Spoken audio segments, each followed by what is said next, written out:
ਸਮੂਹ ਵਿਦਿਆਰਥੀਆਂ ਨੂੰ ਮੇਰੇ ਵੱਲੋਂ ਪਿਆਰ ਭਰੀ ਸਤਿ ਸ਼੍ਰੀ ਅਕਾਲ।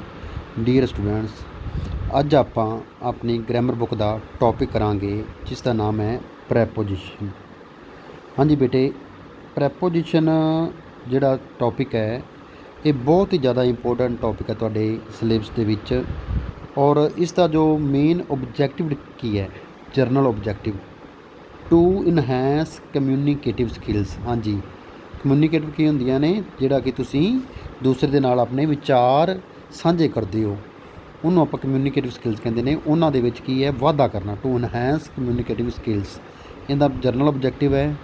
ਔਰ ਸਪੈਸੀਫਿਕ ਓਬਜੈਕਟਿਵ ਕੀ ਹੈ ਜਿਹੜੇ, to make the learner understand preposition and its kind, ਕਿ ਤੁਹਾਨੂੰ ਸਮਝ ਆ ਜਾਵੇ ਪ੍ਰੈਪੋਜੀਸ਼ਨ ਕਿਸ ਨੂੰ ਕਹਿੰਦੇ ਨੇ ਔਰ ਇਸ ਦੀਆਂ ਕਿਸਮਾਂ ਕੀ ਹਨ। ਹਾਂਜੀ, ਤਾਂ ਤੁਸੀਂ ਬੇਟੇ ਪ੍ਰੀਵੀਅਸ ਨੌਲੇਜ ਦੇ ਵਿੱਚ ਤੁਸੀਂ ਕੁਛ ਵਰਡ ਨੇ, ਬੜੇ ਧਿਆਨ ਨਾਲ ਵੇਖੋ। ਤੁਸੀਂ ਔਨ ਵਰਡ ਯੂਜ਼ ਕਰਦੇ ਹੋ, ਅੰਡਰ ਯੂਜ਼ ਕਰਦੇ ਹੋ, ਬਿਲੋ ਯੂਜ਼ ਕਰਦੇ ਹੋ, ਅਬਵ ਯੂਜ਼ ਕਰਦੇ ਹੋ।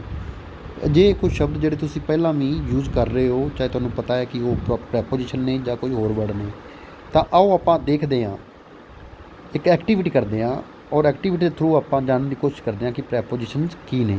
ਤਾਂ ਬੇਟੇ ਬੜੇ ਧਿਆਨ ਨਾਲ ਦੇਖੋ, ਇੱਕ ਬਾਕਸ ਹੈ, ਬਾਕਸ ਦੇ ਵਿੱਚ ਇੱਕ ਬਾਲ ਪਈ ਹੈ, ਉਹਨੂੰ ਆਪਾਂ ਕਹਿੰਦੇ ਹਾਂ ਦ ਬਾਲ ਇਜ਼ ਇਨ ਦ ਬਾਕਸ।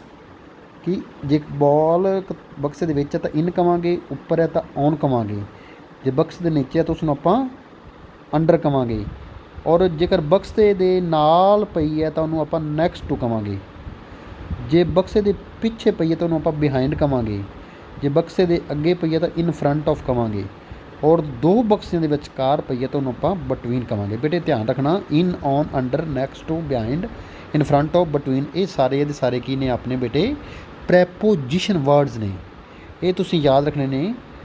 ਅੱਗੇ ਵੇਖੋ ਬੇਟੇ, ਹੁਣ ਆਪਾਂ ਇਹਦੀ ਡੈਫੀਨੇਸ਼ਨ ਕਰਦੇ ਹਾਂ, ਵਾਟ ਇਜ਼ ਪ੍ਰੈਪੋਜੀਸ਼ਨ। ਹਾਂਜੀ ਬੇਟੇ, ਕਹਿੰਦੇ preposition is a word which shows the relation between a noun or a pronoun and some other word in a sentence.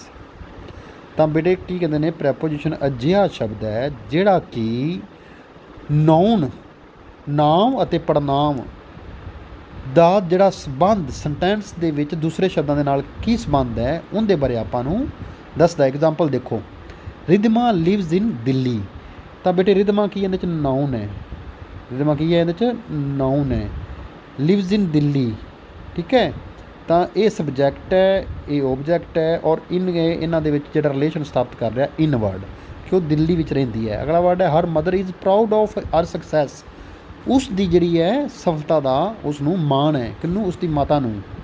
Where is the book, it is on the desk. ਹਾਂਜੀ, ਤਾਂ ਆਪਾਂ ਨੂੰ ਜਿਹੜਾ on word ਬੇਟੇ ਆ ਰਿਹਾ ਹੈ, ਇਹ ਕੀ ਹੈ, ਪ੍ਰੈਪੋਜੀਸ਼ਨ ਹੈ।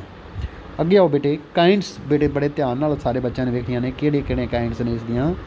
ਪਹਿਲੀ ਕਾਈਂਡ ਹੈ ਬੇਟੇ ਇਸ ਦੀ preposition the, preposition of place and direction. Place and direction, ਸਥਾਨ ਅਤੇ ਦਿਸ਼ਾ। ਹਾਂਜੀ, ਪ੍ਰੈਪੋਜੀਸ਼ਨ ਆਫ ਟਾਈਮ, ਸਮਾਂ ਅਤੇ ਤਰੀਕ। ਥਰਡ ਪ੍ਰੈਪੋਜੀਸ਼ਨ ਹੈ ਬੇਟੇ, preposition of travel and movement. ਹਾਂਜੀ, travel and movement. 3 kinds of preposition ਨੇ ਬੇਟੇ, ਇਹ ਯਾਦ ਰੱਖਣੇ ਨੇ, place and direction, time and date and travel and movement. ਹਾਂਜੀ, ਹੁਣ ਆਪਾਂ ਸਭ ਤੋਂ ਪਹਿਲਾਂ ਕਰਾਂਗੇ ਪਲੇਸ ਐਂਡ ਡਾਇਰੈਕਸ਼ਨ। ਪਲੇਸ ਤੁਹਾਨੂੰ ਕੀ ਦੱਸਿਆ ਸੀ, ਸਥਾਨ ਔਰ ਦਿਸ਼ਾ। ਤਾਂ ਉਹਨਾਂ ਦੇ ਵਾਸਤੇ ਆਪਾਂ ਕਿਹੜੀ ਪ੍ਰੈਪੋਜੀਸ਼ਨ ਦੀ ਯੂਜ਼ ਕਰਦੇ ਹਾਂ ਬੇਟੇ, these preposition includes in, into, at, on, for, over, above, under, below. ਹਾਂਜੀ, ਤਾਂ ਆਪਾਂ ਨੂੰ ਦੱਸਦੀਆਂ ਨੇ ਕਿ ਕੋਈ ਜਗ੍ਹਾ, ਕੋਈ ਜਿਹੜੀ ਚੀਜ਼ ਹੈ ਉਹ ਕਿੱਥੇ ਗਈ ਹੈ, ਮਤਲਬ ਕਿਸ ਸਥਾਨ 'ਤੇ ਹੈ ਔਰ ਕਿਸ ਦਿਸ਼ਾ ਵਿੱਚ ਹੈ। ਹੁਣ ਆਪਾਂ ਦੇਖਦੇ ਹਾਂ, ਫਸਟ ਕੀ ਹੈ, the cat is in the jar. Cat ਕੀ ਹੈ, ਜਾਰ ਦੇ ਵਿੱਚ ਹੈ, ਅਤੇ ਆਪਾਂ ਨੂੰ ਉਸ ਦਾ ਸਥਾਨ ਦੱਸ ਰਹੀ ਹੈ।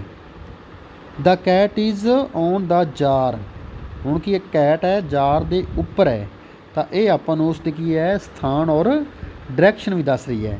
ਹੁਣ ਕੀ ਹੈ, the cat is under the jar, under ਬਣਾਉਂਦਾ ਨੀਚੇ ਹੋਣਾ, ਤਾਂ ਕੀ ਹੈ, ਇਹ ਆਪਾਂ ਨੂੰ ਕੀ ਹੈ, ਉਸ ਦਾ ਸਥਾਨ ਦੱਸ ਰਹੀ ਹੈ। ਇਹ ਬੇਟੇ ਪਲੇਸ ਐਂਡ ਡਾਇਰੈਕਸ਼ਨ ਦੀ ਜਿਹੜੀ ਐਗਜ਼ਾਮਪਲ ਹੈ। ਅੱਗੇ ਦੇਖੋ, ਆਪਾਂ ਐਕਸਰਸਾਈਜ਼ ਕਰਦੇ ਹਾਂ, fill in the blanks with suitable preposition from the. ਹਾਂਜੀ, ਵਰਡ ਨੇ ਬੇਟੇ ਫॉर, ਇਨ, ਵਰਡ ਆਪਣੇ ਕੋਲ ਕਿਹੜੇ ਕਿਹੜੇ ਨੇ ਬੇਟੇ, for, in, on, at, into. The London Bridge is build on the Thames. Thames ਕੀ ਹੈ, ਨਦੀ, कि लंडन ब्रिज लंडन जिहड़ा पुल है वो थेम्स नदी ते बनाया गया है। The yoga classes are held dash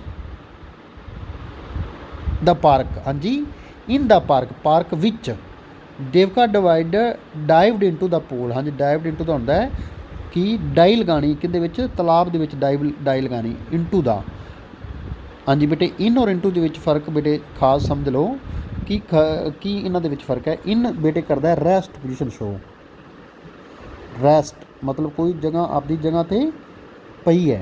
into करदा है बेटे, इंटू की करदा है, इंटू मोशन,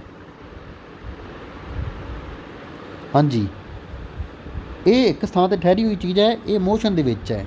जिवें कि है Devka dived into the pool, कि वो अजे डाइव लगाई है और रस्ते विच है, उहदे विच नहीं गई, जो पूल दे विच चलेगी तो उन्होंने आपां इंटू कवांगे। अगे the Christmas party was organised dash the club, at the club. अगे I am leaving for Australia today, कि मैं आस्ट्रेलिया वास्ते निकल रहा हाँ। तो ये तुहाडे प्रैपोजिशन ऑफ की सी बेटे, प्लेस और जिहड़ी सी डायरैक्शन। अगे बेटे कुछ एग्जाम्पल होर हैगियां ने, ये तुसीं करनियां ने। Radhika is upset over the result, तो अंडर और ओवर दे विचों तुसीं ओवर ते जिहड़ा टिक करना है, ये जिहड़े निशान ने बेटे ये तुसीं ध्यान नाल वेखना है। नैक्सट एक्सरसाइज देखो बेटे, इहदे विच भी बेटे टिक मार कीता, the train is passing into नहीं थ्रू ए टनल, टनल दे विच दी जिहड़ी हो के गुजर रही है। We will be going for a holiday towards the end of the month, towards में ना ਨੀਅਰ ਹੁੰਦਾ ਨੇੜੇ, ਔਰ ਟੁਵਾਰਡਸ ਦਾ ਮਤਲਬ ਹੁੰਦਾ ਉਹਦਾ ਵੀ ਨਜ਼ਦੀਕ, ਟੁਵਾਰਡਸ ਦਾ ਮਤਲਬ ਵੀ ਨਜ਼ਦੀਕ ਹੀ ਹੁੰਦਾ ਹੈ, ਪਰ ਇੱਥੇ ਆਪਾਂ ਟੁਵਾਰਡਸ ਵਰਡ ਦੀ ਜਿਹੜਾ ਵਰਤੋਂ ਕਰਾਂਗੇ। ਬਿਸਾਈਡ, ਬਿਸਾਈਡ ਦਾ ਮਤਲਬ ਇੱਕ ਤਾਂ ਹੁੰਦਾ ਹੈ ਨਾਲ, ਬਿਸਾਈਡ ਦਾ ਮਤਲਬ ਹੁੰਦਾ ਨਾਲ, ਔਰ ਬਿਸਾਈਡਸ ਦਾ ਮਤਲਬ ਕੀ ਹੁੰਦਾ ਹੈ, ਇਹਦਾ ਮਤਲਬ ਹੁੰਦਾ ਨਾਲ, ਔਰ ਇਹਦਾ ਹੁੰਦਾ ਤੋਂ ਬਿਨਾਂ। Acting, Amir Khan has started direction films also, ਹਾਂਜੀ, ਬਿਸਾਈਡ ਐਕਟਿੰਗ, बिसाइड्स एक्टिंग मतलब कि उन्हें एक्टिंग तो अलावा मतलब तो बिना। तो ये बेटे कुछ एक्सरसाइज सी, अगली एक्टिविटी भी तुसीं करनी है। तो नैक्सट बेटे जी प्रैपोजिशन आती है वो आती है अपने को प्रैपोजिशन ऑफ टाइम एंड डेट, हाँ जी, टाइम एंड डेट। तो बेटे ये प्रैपोजिशन ऑफ टाइम एंड डेट जी है आपां जी की है नैक्सट जी आप सैशन में करांगे। Thank you very much.